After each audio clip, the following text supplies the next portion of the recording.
ഗലാത്യലേഖനം 6-ാം അധ്യായം 17-ാമത്തെ വാക്യത്തിൽ, ഇനി ആരും എനിക്ക് പ്രയാസം വരുത്തരുത്, ഞാൻ യേശുവിൻ്റെ ചൂടടയാളം എൻ്റെ ശരീരത്തിൽ വഹിക്കുന്നു.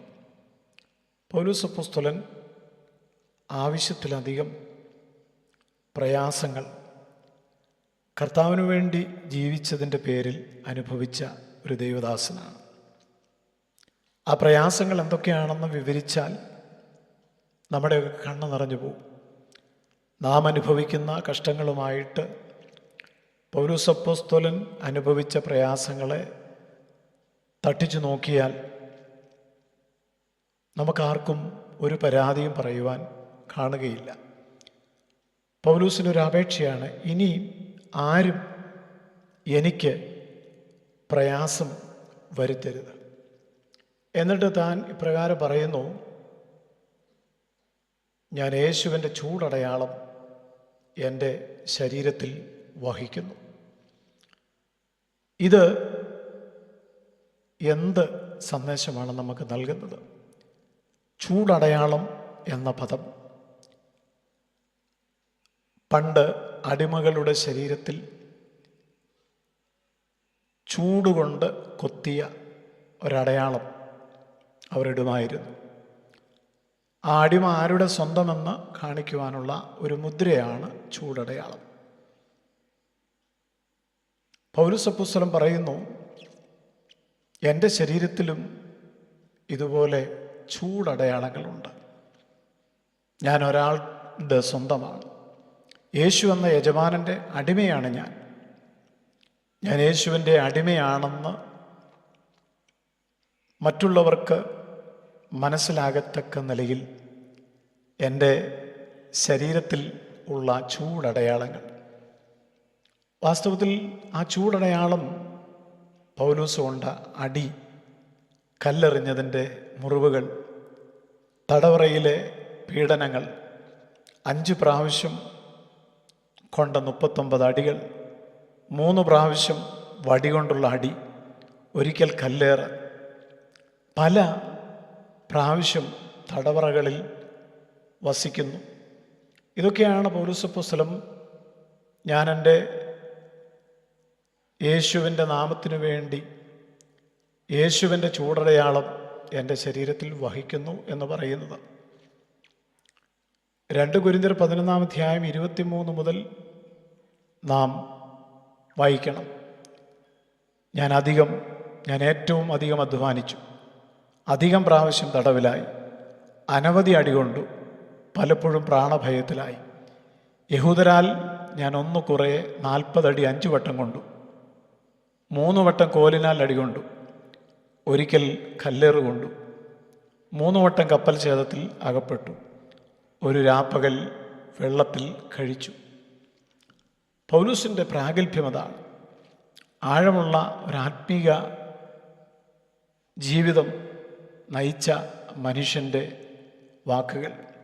ഈ വചനം നാം ധ്യാനിക്കുമ്പോൾ കർത്താവിൻ്റെ നാമത്തിനു വേണ്ടി നാം എന്തൊക്കെ സഹിച്ചിട്ടുണ്ട്, ഞാൻ വിശ്വാസത്തിനു വേണ്ടി കൊടുത്ത വില എന്തൊക്കെയാണ്, ഇതാണ് നാം ചിന്തിക്കുന്നത്. ഇതൊക്കെയാണ് നമ്മുടെ ചൂടടയാളങ്ങൾ.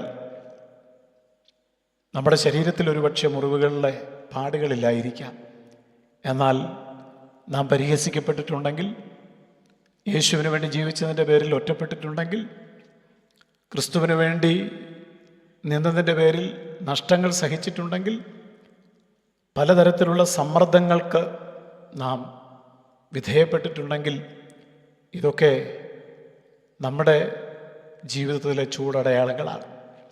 യേശുവിന് വേണ്ടി ഞാൻ സഹിച്ച വേദനകളാണ് വാസ്തവത്തിൽ ഈ ചൂടടയാളങ്ങൾ. നാം ഇന്ന് പകലിൽ ഈ വചനത്തിന് മുമ്പിൽ നമ്മെ ഒന്ന് ശോധന ചെയ്ത് നോക്കൂ. ഇന്നത്തെ ക്രൈസ്തവർ സുഖജീവിതം ആഗ്രഹിക്കുമ്പോൾ, ക്രിസ്തുവിന് വേണ്ടി നിന്നതിൻ്റെ പേരിൽ, ക്രിസ്തുവിന് വേണ്ടി ജീവിച്ചതിൻ്റെ പേരിൽ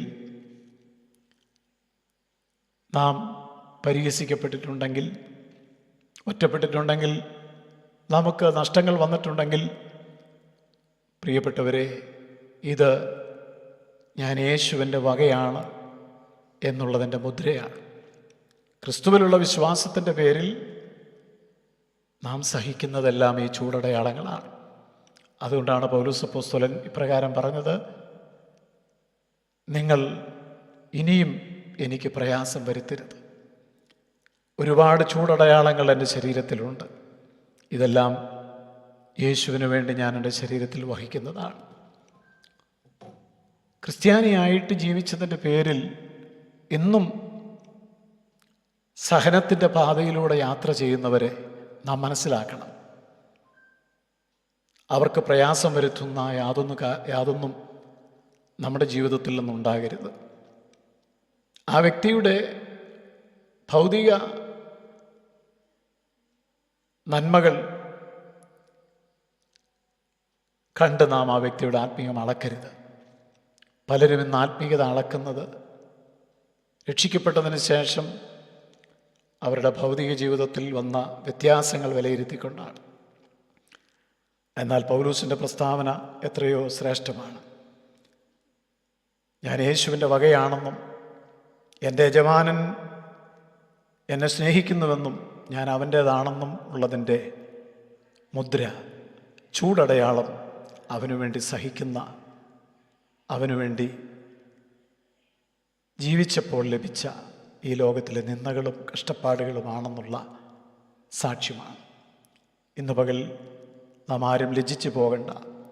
ക്രിസ്തുവിൻ്റെ ചൂടടയാളങ്ങളായി ക്രിസ്തുവിന് വേണ്ടി സഹിക്കുന്നതെല്ലാം നാം സന്തോഷത്തോടെ എണ്ണണം. കാരണം നാം ക്രിസ്തുവിൻ്റേതാണെന്നുള്ളതിൻ്റെ അടയാളങ്ങളാണതൊക്കെ. സർവശക്തനായ ദൈവമേ, പലരും ക്ഷീണിച്ചും തളർന്നും പോകുമ്പോൾ ഈ വചനം അവർക്ക് ബലമേകണമേ. യേശുവിൻ നാമത്തിൽ തന്നെ ആമേൻ.